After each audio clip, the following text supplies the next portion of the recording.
What is it about Adult Swim? If you grew up in the 2000s like me, those old sounds and images can have a real effect on you that's hard to explain in words.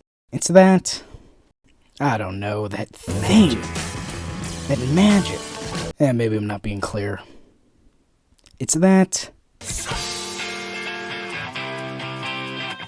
Or maybe that... You're a good kid. I'm thirsty. Or that,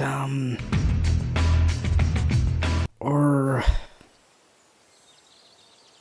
Hey. Yeah? You ever wonder why we're here? Or whatever. A combination of sounds and images that have the ability to create positive emotions instantly. What is this, Dig Dug? You know that tingle in the back of your spine when something's just so good. It's easy to write this off as nostalgia. It is. But I think it's more than that. Not everything nostalgic can do that. I think it has to do with standing the test of time. When you can feel it in the moment, and time can only elevate that feeling, it becomes something else. The most direct thing I can point to that does this to me is the park bump. Yeah, that one. I didn't even know who Jay Dilla was when this was in rotation, probably somewhere around 2005 or 6. I was listening to Linkin Park, the Beatles, Coldplay. I was not cool. But I would come to realize how much these 10-second show bumpers really would end up shaping my music and aesthetic tastes. And I'm not the first person to suggest that these beats and lo-fi urban graffiti-esque stills would end up shaping the music scene on YouTube and the wider internet. I have a need to interrogate that feeling, to figure out what does it for me, and whether or not anybody knows what I'm talking about.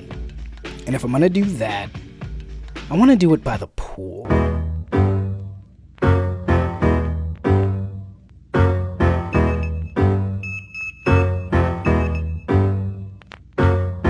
Question. Huh? Who is Cartoon Network's mascot? I'm really asking. I want to get a read on this. It'd be pretty hard to argue that Nickelodeon's isn't SpongeBob, and Disney's is obviously Scrooge McDuck, but it's never been that easily defined with CN. They have so many iconic characters, it's hard to just pick one and say, yeah, that's the guy. It could be the Powerpuff Girls.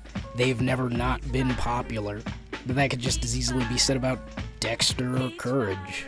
Jack is my favorite of the group, but I would never be so bold as to say he's the mascot. Adventure Time redefined animation and maybe saved CN in one way or another, and I still wouldn't really say Finn is the mascot. The Eds, Johnny Bravo, all of the Looney Tunes, Death itself, you'd think there'd be a definitive answer for this. The way all the characters used to pop out of the logo, you could argue they all get equal billing.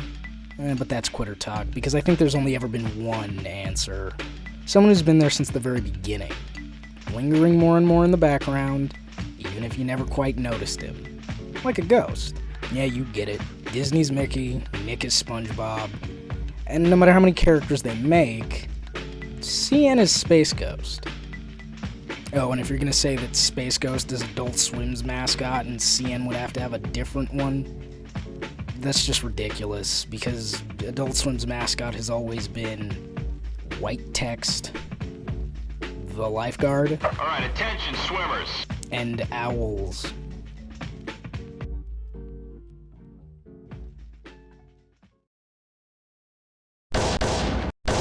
Game over, man. Game over. Airing in 1995, Space Ghost Coast to Coast is the debut outing not for Adult Swim, but for CN as a brand.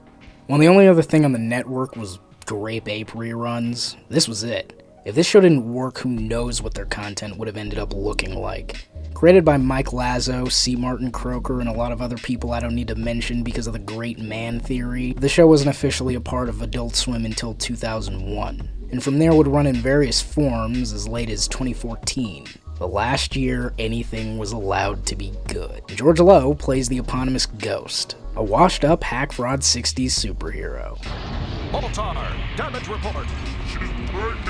He is arrogant, clueless, and by all accounts a complete psychopath. Phew! I thought he'd never leave. That man was insane. Well then why did you keep laughing at his stupid jokes? For God's sake, you even invited him to live here. I thought he was going to kill us. Did you see his eyes?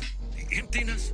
Those were the empty eyes of Death Mother. which makes him the perfect talk show host. Oh, for God's sake, Justin, she's speaking in tongues! Lazo famously said to Eric Andres as he was developing his show that Space Ghost was dead to me. He must have thought that was pretty cool. After you've made your bones, you get to bury them in your big-ass backyard. But the joke's on him, because Space Ghost was already dead. But you died, baby.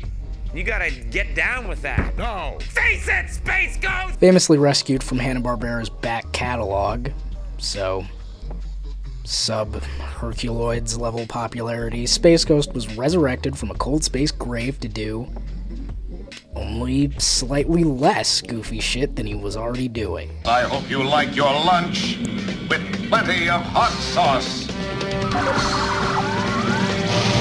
I watched a few episodes of the original show to cover my bases, in case you were wondering. It's fine. I wouldn't call it a hidden gem. It's worth a laugh. That era of TV animation is worth its own investigation. A lot of forgotten stuff there. If anyone ever tries to tell you that classic Scooby-Doo is dumb and bad and formulaic, remember, there's a reason Shaggy can get memed into a video game in 2022 and not like Captain Caveman. Anyway, Tad is accompanied by his villainous co-hosts, Zorak, the mean green musical murder machine. How you doing, Zorak? How do I do what? Look at him. He's cute. And Moltar, show director and man behind the curtain. Basically the Hannibal Buress of the show. Well, why you boring me? I'm right. And the original Tom. Reruns suck, but there's no escape. Did you know that? You did? Oh. Okay. I don't want to spend too much time on the Google Foo-style historical breakdown. If you somehow made it to this video, considering how YouTube works, there's a big chance you're an Adult Swim devotee already. And more importantly, Space Ghost Coast to Coast isn't a show that's meant to be understood. It's meant to be experienced, man.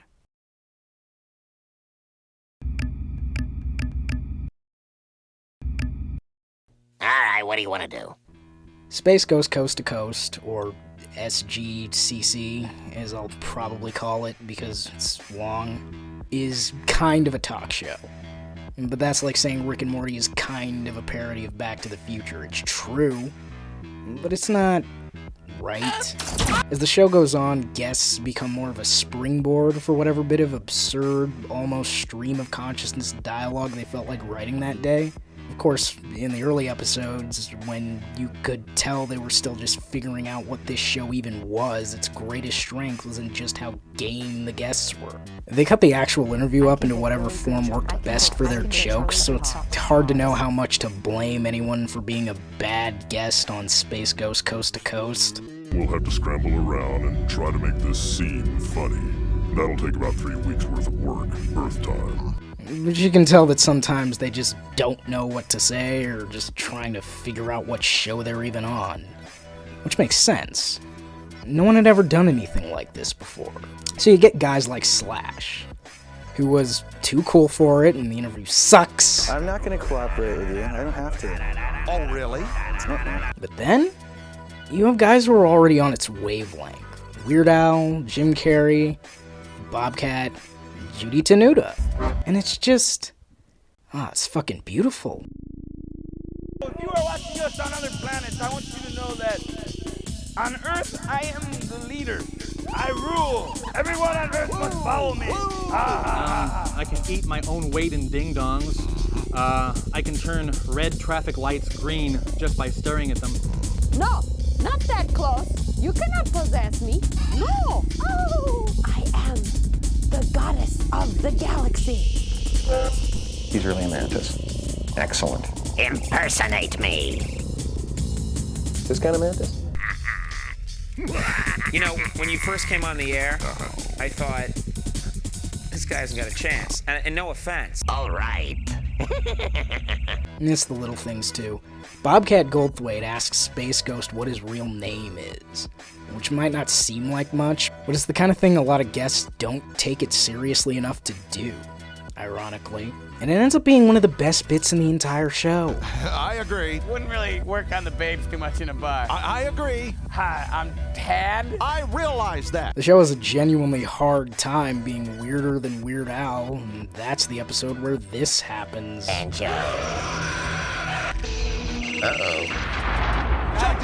What have I unleashed? Space Ghost was the only show on television that could make an ad, which, by the way, interview shows basically just are ads between ads. Actually fun to watch. That's just really a side effect from the drugs. I've never taken drugs. Quit bragging. Look at this guy. So full of hope. What happened to us? Ever the sellout, Space Ghost was used to promote CN's first original shows. In the first episode of Season 2, President's Day Nightmare, the show had on some of CN's oldest and most well-known animation directors. You know, Gino Matos, Pat Ventura, the best one because he created Johnny Bravo, Van Partible. Talking with your mouth full category. Counsel gives. And two guys nobody ever heard of named Craig McCracken and Gendy Tartakovsky. A man who, though nobody's ever heard of him or seen anything he's ever made, I still feel compelled not to get his name wrong on purpose for a cheap gag or because I'm too lazy to look it up. Gendy Tartakovsky. Gendy Tartakovsky. Gendy Tartakovsky. Gendy Tartakovsky's Squidward. Tortellini. I don't know why. It was also the first appearance of many of Space Ghost's expanded cast of villains.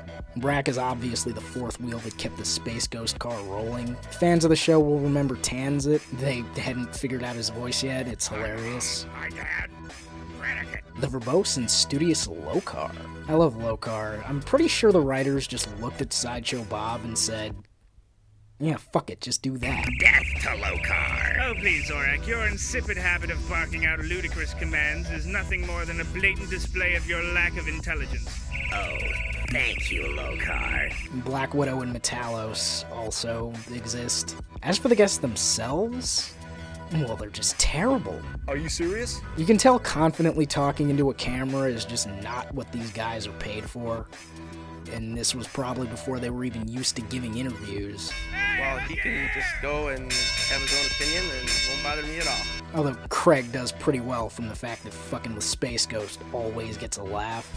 Craig. You know, I don't understand this whole yellow cape, black hood thing. It's kind of strange to me. Now, it makes sense that the show is better whenever there's a comedian on. This is obviously what they do all day. But other types of guests pull their weight too. Lee Merriweather and Adam West both appear on Bat Mantis. They're both fun to watch just to see these boomer actors try to navigate a form of comedy Space Ghost may not have invented, but was definitely morphing into something totally outside their frame of reference. Shut up, Space Ghost. Eartha Kitt just nails it, though. Yeah, I feel very feline all the time. Quit working it. Hey, Zoe. It's your job to redeem Black Catwoman as a concept. Foolish prattle. How can Batgirl be the best anything when Catwoman is around? No best-dressed list is complete without the addition of the Queen of Criminals, the Princess of Plunder, yours untruly. No pressure or anything, but don't fuck it up. Chips is a particularly good episode because it's framed around talk show hosts. Joe Franklin is one of the best guests of the early episodes because, for as much as I make fun of him, he just has the effortless charisma of somebody who's talked to over 300,000 people. Hey, how do I get that, Joe? Number one, main ingredient, as I've said before, is sincerity. And once you learn to fake that, then you got it made. Thank you, Joe. That's great advice.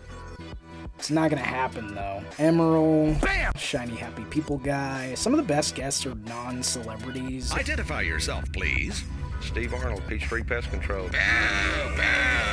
Pest control? You know, I need help controlling a pest. Yeah, I was afraid you were going to bring him up. Oh, he's my... I know. Gonna get you. It actually does occasionally function as an actual talk show, believe it or not. I'm not going to review every individual interview. That'd get redundant pretty quick. The important thing to understand is that they get consistently better as the show goes on because you can tell people had actually watched it. Guests figured out how to better play off the characters, and the writers figured out how to write their personalities. In the early episodes, Space Ghost is probably a stiffer character than you remember. They hadn't really figured out that he was this weird lunatic yet, so he actually does act more like the superhero he was on the original show, if a little goofier. And once they figured it out, something weird happens, I'd say in the first episode of Season 4. They figured out exactly what show they were making, all the elements came together, and in doing that, they invented Adult Swim. Of course, the actual block wouldn't come until a few years later, but the ethos was born right here. You see, I've always seen the style of Adult Swim in the early days as cartoon characters going off script, doing things you're not really supposed to see them doing. You might see a bunch of throwaway fast food mascots trying to live in an ostensibly normal neighborhood, or a deep-sea research facility full of morons. It's one thing to have a talk show where the host is wacky and his co-hosts insult him, but it's another to have the characters be so openly against being on the show they're on. How you doing, Moltar? I'm being exploited. He's fine too, Mike. Now tell me more about Texas. Space Ghost is a monster. You should really blow the cover off this rat hole. Moltar, help me! Moltar. Normally you judge a show by how complex its plot and characters get over time. Space Ghost Coast to Coast strength is in how self-aware its characters get over time. Adult Swim has a reputation for making random, pointless stoner comedy, because it's true. Moltar isn't home right now. Fire, leave a message. Wait, I wanted one with Butthead. But in reality, that only works because of their show's central comedic dynamics. Good comedy is supposed to look easy. You can't just have characters do anything. You have to create an environment for them to be able to do anything. And that's why Space Ghost works. They can have on a guest and just riff, using SG, Zorak, and Moltar to make fun of the very idea of giving Space Ghost a talk show in the first place. And that idea, not needing to sell the audience on why the show matters, is the core of why people always liked Adult Swim. Television, if you even remember it, it's that thing you plug your PlayStation 5 into, kids, often comes off as a commercial for itself. Other mediums are more likely to be in contention with the audience because when you buy a book, you bought it. Where TV traditionally needs to be aggrandizing for the sake of keeping you watching.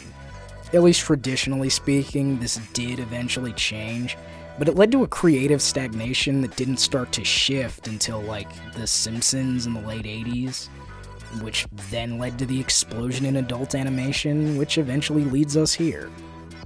I mean, I think. I wasn't there. Adult Swim has an authentic vibe. You get the impression that, for whatever else they're trying to do, they're not lying to you. Starting off by chopping up old Hanna-Barbera cartoons was a way to not have to risk anything on the production, but not having too many financial obligations is the best thing an artist can ask for.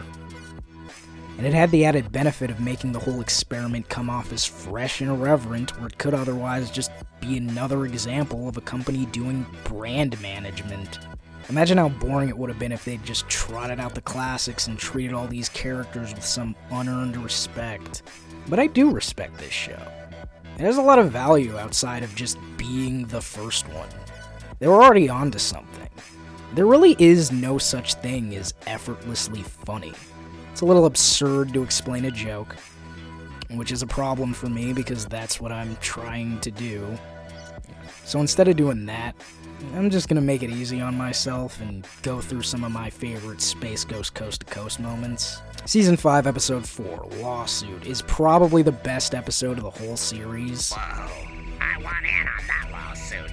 Okay, sure there, sir. On what grounds would you like to sue, Mr. Big fat body over there? Mental cruelty, physical cruelty, defamation of cartoon characters. You rotten kids! This is all your fault. In Pal Joey, Space Ghost goes full psycho and kills an intern. I like the idea that normal cartoon shenanigans will just kill an actual person. Way to go, Joey! It's the land of the free and the home of the free. So I get to go free? No. If it's not Lawsuit, it's Fire Ant. This thing would have been a hit.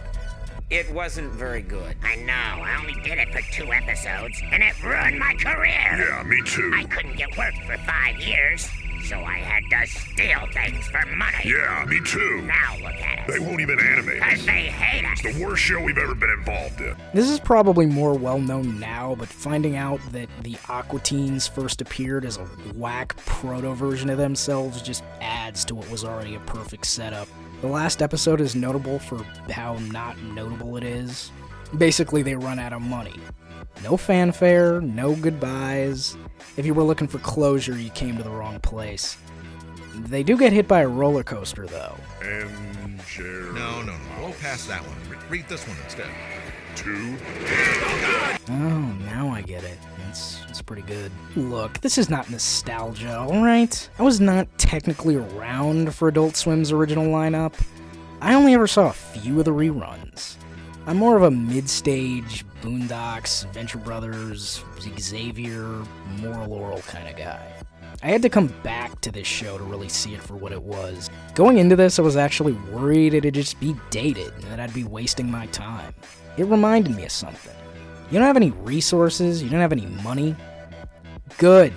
Nobody can tell you what to do. So, do something. You might just surprise yourself. I don't really think it's my job to tell you that something is good, so you should go watch it. I just want to present it honestly, so you make up your own mind. But it's good, and you should go watch it. Skip around. It's a very non-committal kind of show. It makes you laugh. It laughs at itself. Sometimes it laughs at you. But you never laugh at it. And that's why it's more than just a nostalgic cartoon piss take. I felt it. In the moment. Ugh. It grows on you. I should probably get that checked out. But we're not done yet. Mr. Ghostal has quite the prolific career on television, and I would be remiss if I didn't talk about, well, most of it. I'm not going to review every Carl's Jr. ad he ever appeared in. And to do that, we're going to have to ask the question, what the hell is Cartoon Planet?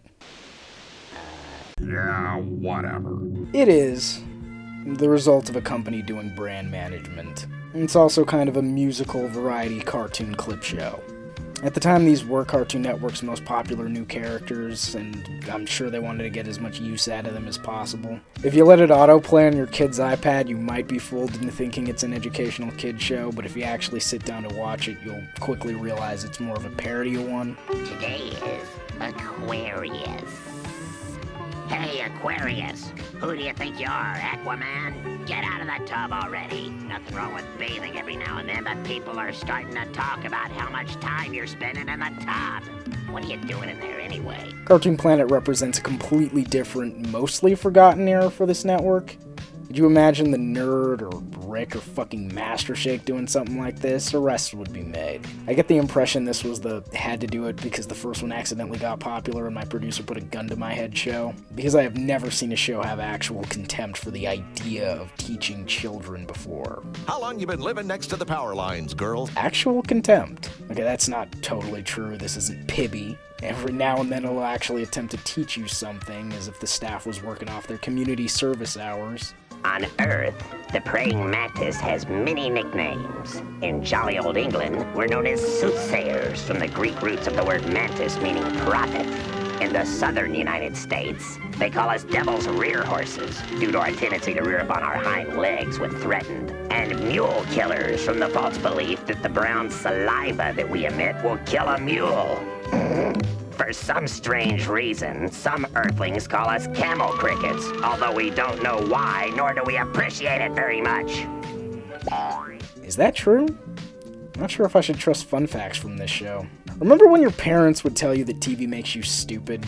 William Street was there to say, well, yeah, but fuck you, what are you gonna do about it? Does anybody out there have any questions? Why are you so stupid? Oh, that's a good question. Anybody else have any questions? If I was as stupid as you, could I be on TV? I don't see why not. More the merrier, I always say. If you're into that, Hollywood thing. Hey, remember Beans? Lima, Lento, Joy, and Pinto, Navy, Northern, and Garbanzo, kidneys, and frijoles negros. I love beans. I love beans. Woo, woo, woo. I love beans. How about you? Well, now you do. It's gonna be stuck in there for days. I'm being dismissive. This show does annoy me, but I can't really blame it for that. It was made to be Jingle Keys for 8-year-olds, as opposed to the main show, which is Jingle Keys for 20-somethings. It's not bad. This wasn't made for me. It does have some of the more memorable bits from the Space Ghost extended universe, I guess. Is that what we're calling it? Brack, if you don't stop doing that annoying whatever it is you're doing, I'm going to blast Zorak. I don't believe you. Believe him. Believe him. I, Triple Dog, dare you to do that again. No, you don't. No. So I guess blowing up Zorak makes you feel like Mr. Big Stuff. And they still have time to remind you that Space Ghost is a psycho, so that's fun. And a lot of the songs are unironically good. Actually, I didn't mention this before, but all of the music they made for SGCC just bangs. That'd be the end of the story for me if CN hadn't decided to go and revive it in 2012. You see what I mean about these characters being the real CN mascots, official or not? They didn't have to do this, but it was the 20th anniversary, so why not reintroduce the original stars of the network? This is some Mandela effect shit, because I had no idea this happened until doing research for this video.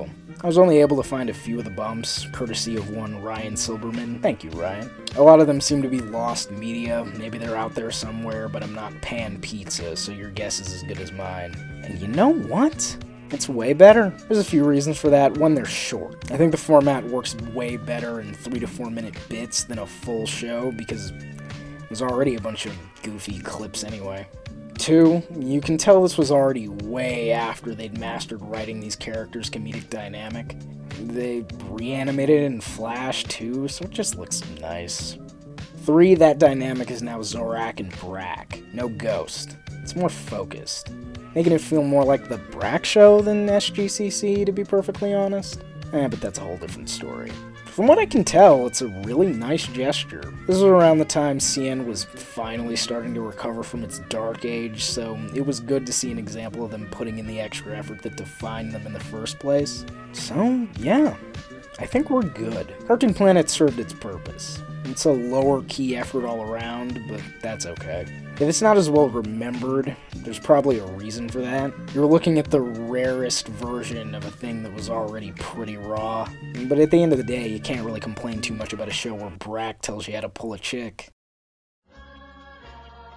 And now here's some advice on going out on a date.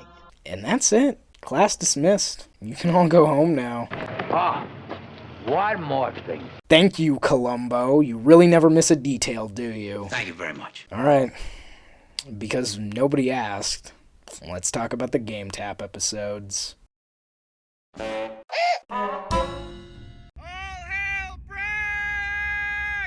look, I don't have a lot to say about the Game Tap interviews, other than that they exist, and it's actually really interesting to see how little respect gamers and devs got back in 2006. No good comes of the video game, son. Big jerk. Start the show, jackass. If you're like 18, you really have no idea how good you have it. What was Game Tap? Well, that was kind of says it all, doesn't it? It was a mid-2000s attempt at basically the same thing Xbox Game Pass does today. In that respect, I guess you could say it was ahead of its time, but, you know, if a tree falls in the forest. It also had game-related video content, so it's more like if Steam also wanted to be G4. And because this was a Turner Broadcasting venture, who else would they bring out to pad their lineup other than the Ghost himself? In an era where being able to scream at developers over anything at any time just wasn't possible, I'm sure it was actually pretty novel to have what was probably the only talk show host you paid any attention to interview these people. Then again, the aforementioned G4 already existed, so I'm not sure anyone really needed this. Well, I am sure. It's dead. These would probably be completely forgotten if nerds weren't so dedicated to making sure that never happens to anything ever. But if SGCC is a gem worth going back to and Cartoon Planet is a neat oddity for the most dedicated, then the Game Tap episodes are like some ancient artifact an archaeologist digs out and says, "Wow, that's really interesting. the fuck is it? Not exactly a chore to watch, not much of anything else. The perfect example of, okay, but why though? And with that, we're done. For real this time. Kinda. If you didn't get anything out of that, you're free to leave. The rest of you will have to see me after class, though. Alright. We're off script. This is the first time we'll be doing this, so we'll see how it goes. I think I'm just going to wrap this up with some Q&A. I'll be asking the questions to myself this time around, but going forward, if you have anything to ask me, feel free. I'll try to get to it in later videos. So is this going to be like a thing? Yes, this is what we're doing now. This is what the channel has been building up to. This is my Avengers. That number 1 in the title isn't for show.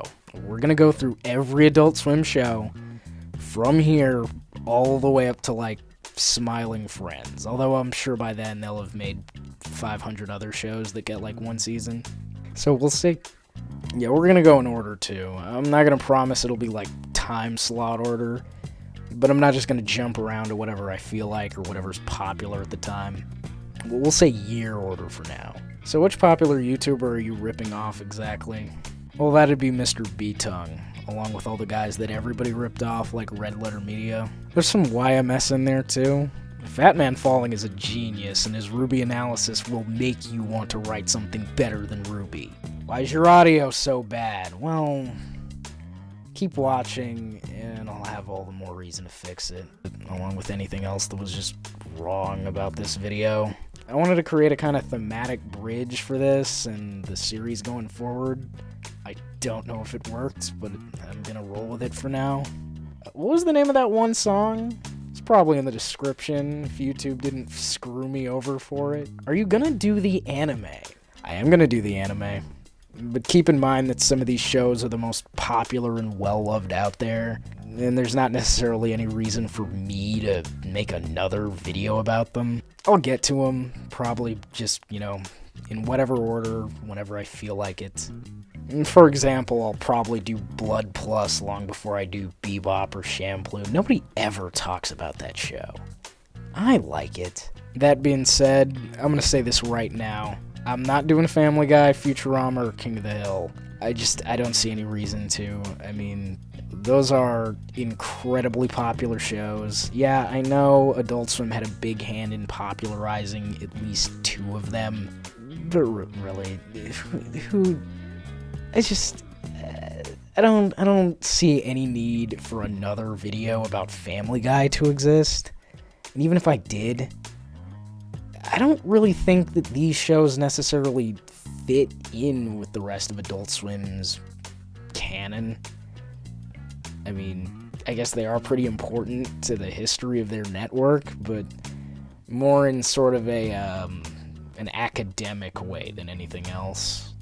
Yeah, I don't know. Maybe if enough people bother me about it, I'll do them eventually. But I think we're pretty far away from me having that kind of draw, so... Is this over? Can we go now? Oh. That bit wasn't like a thing. There's not gonna be like a classroom theme to these. I wanted to create a I didn't go to class, I was doing dabs with the theater department vibe. I'm just rambling because I don't know how to end this video. You know, in the spirit of Adult Swim, I think I'm just gonna end it on a non sequitur.